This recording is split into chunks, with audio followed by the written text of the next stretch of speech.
Run It Studios is the home of the Run Radio podcast and runradio.net, a podcast and station about the relentless, resilient, and innovative types, inspiring strides in life, business, and beyond.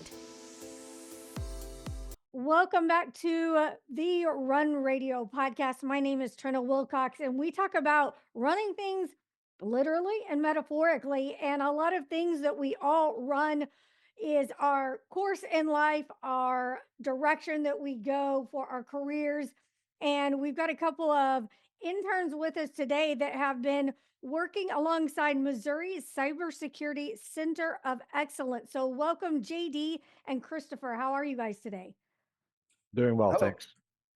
I'm So good, thanks. Nice to meet you, Trina. A little bit about how this all got started. Tell me about the internship and your interest and how long you've been doing the intern.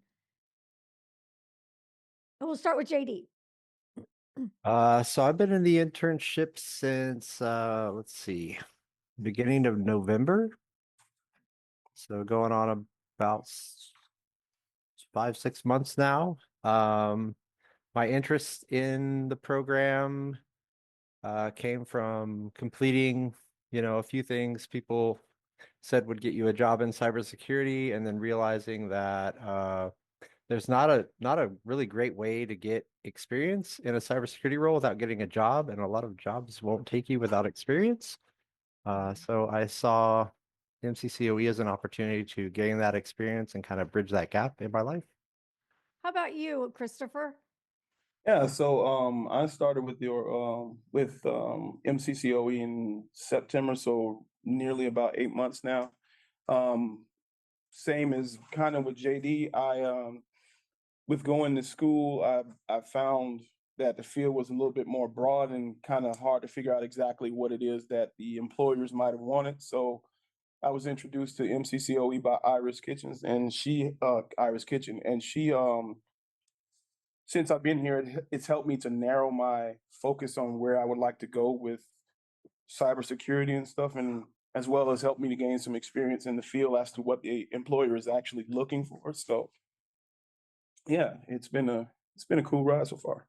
So, since you brought up that it's kind of more broad than a lot of us might realize, what are some of the things that we don't realize that are involved in some of those scopes that you are focusing and narrowing down?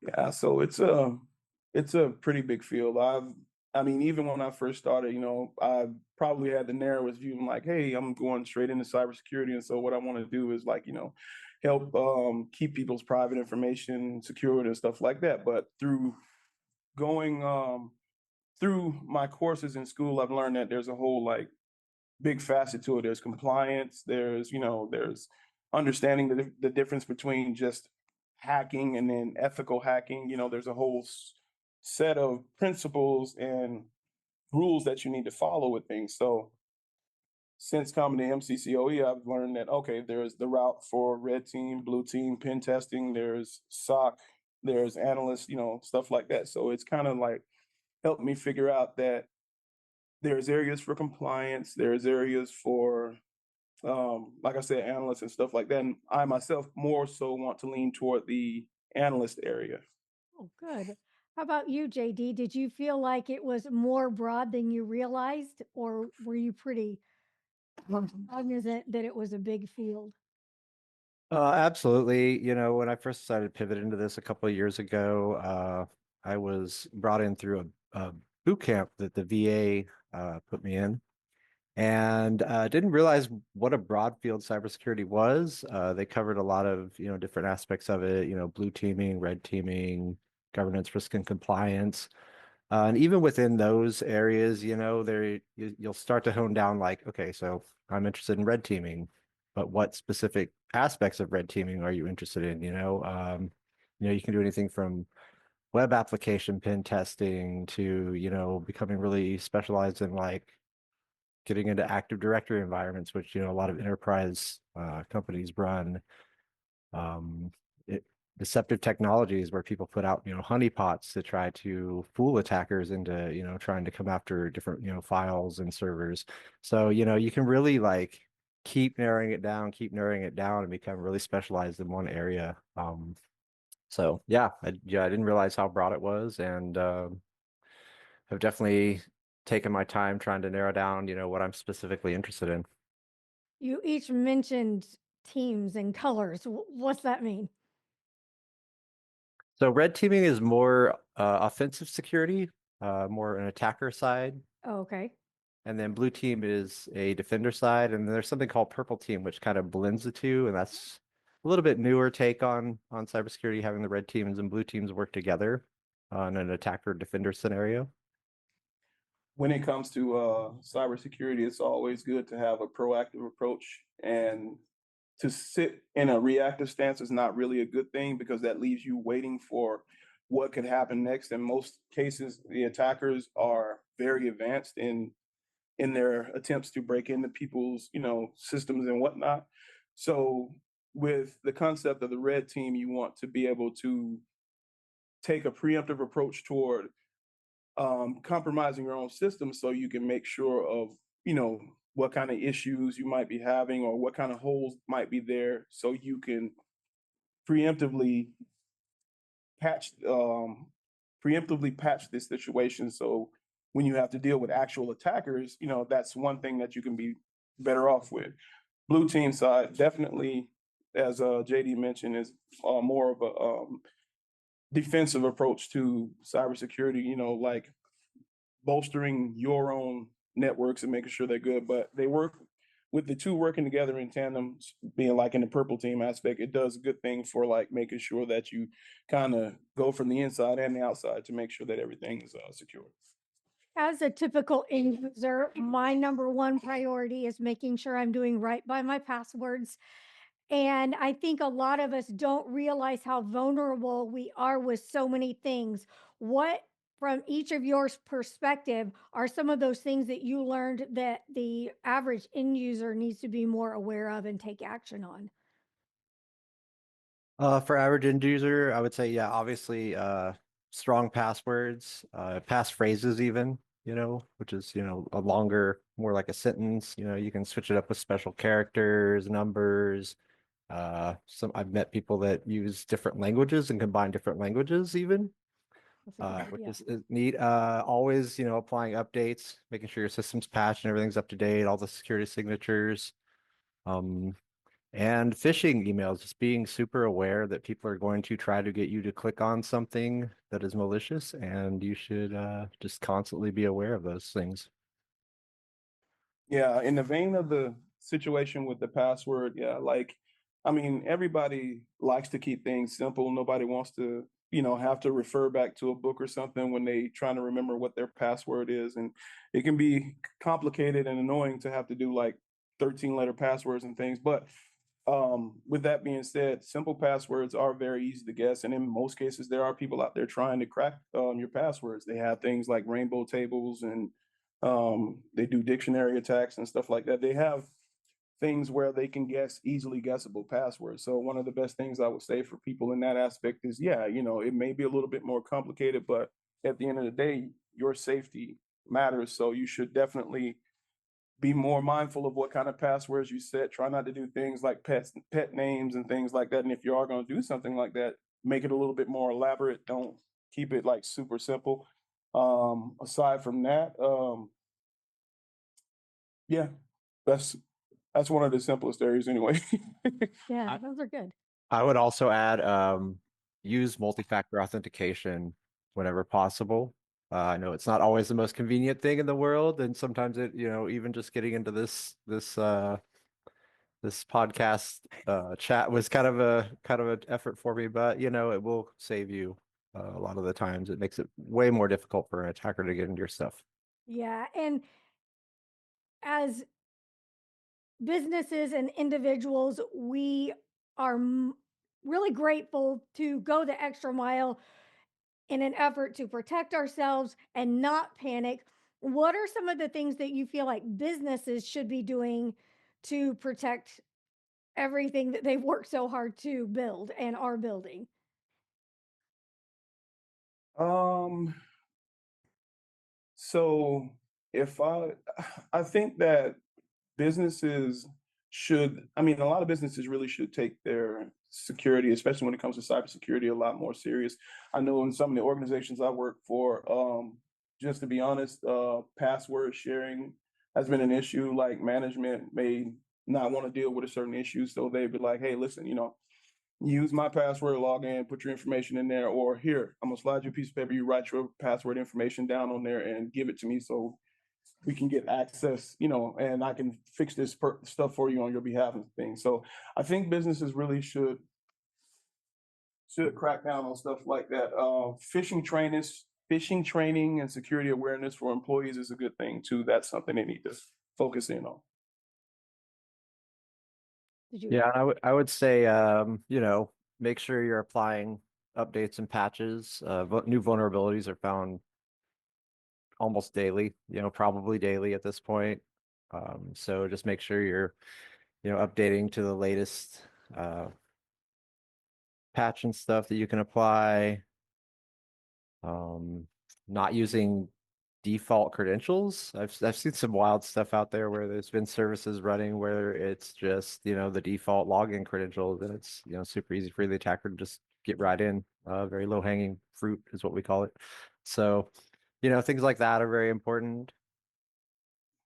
Let's talk about the internship a little bit. For somebody that is maybe thinking about applying for the internship, what can they expect? We'll start with you, Christopher. Yeah, so definitely that is something that people should do. Especially if you're interested in cybersecurity, you should definitely try to get in touch with and apply for this internship. And some things you should expect to learn to do are to, be prepared to work in an environment where you're dealing with lab simulations and things like that. And through my time here working with Matt, we've dealt with some actual hands-on experience configuring switches, doing permissions and whatnot in administrative software and things like that. So be prepared to get actual hands-on experience and to discuss these things when as you progress through the internship. Be prepared to get your Security Plus because that's one of the things that's on the roadmap for the program. Yeah, and I would say, it's a great experience as far as getting your hands on actual tools and learning different techniques to, defend things, to attack things. We've done everything from pen test engagements. I know we do some security monitoring for a few companies right now. And I think if you're looking to like bridge that gap between, having knowledge and having hands-on skills, it's a great opportunity and it will look great on the resume. Fantastic. We also There, have go ahead, Christopher. I'm sorry. We also have meetings about business development, things of that nature to discuss which direction that we're going in as an organization and how we expect to grow, how we expect to spread the word of the organization and things like that. We have meetings over with professionals over things like social engineering, and stuff like that. So that's another thing. Be prepared to sit in on meetings, to have discussions, to be actively involved, to have active listening in your repertoire. You should definitely employ active listening all the time.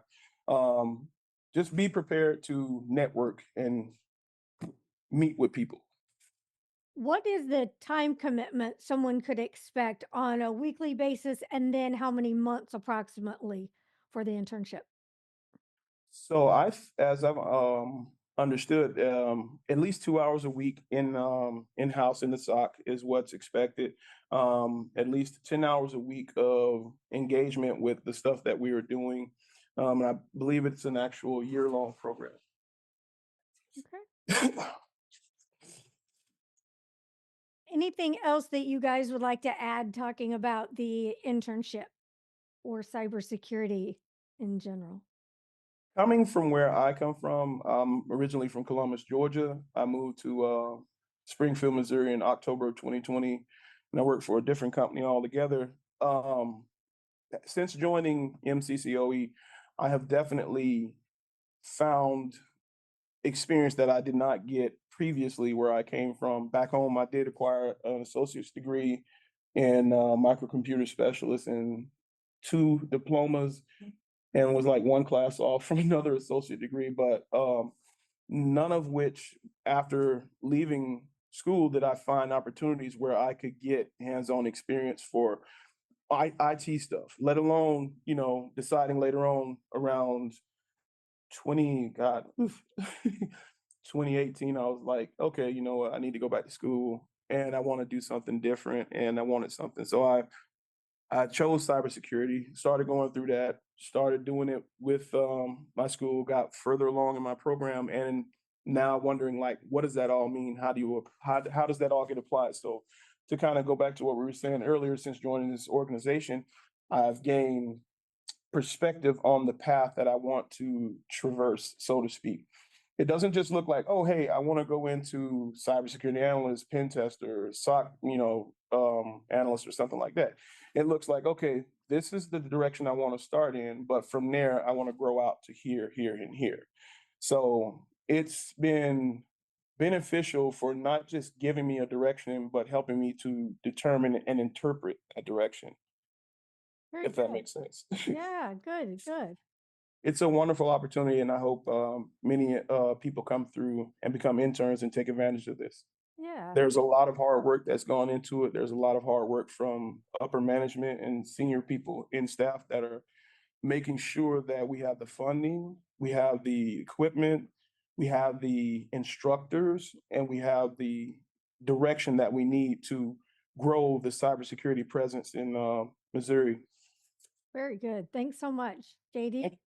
Yeah, and I would just add, aside from, gaining experience, it's crucial in landing a role in this field. It's a great opportunity for networking. Our tech community is small but growing rapidly, and it's a real great way to get out there and shake some hands. People see your face, get to know you, get to know your capabilities, and I would say, what is really important in this industry, but who can actually make or break you, Yeah. whether you actually land a role that you're looking for. So, That's great. I know that the tech people can get the reputation for being behind the keyboard and reclusive, but it's great that this is giving you that opportunity to make those connections and move forward. Thank you so much for sharing. I hope you'll come back and give us an update or, let us know how it's going. Maybe some more interns will come on next time and let us know how their pathways are going as well. Thank you so much. Thank you so much for having us, Trina. thank you, Trina. Thank you so much. You can watch, listen, whichever platform you prefer when you link over from runitstudios.com. We'll see you next time.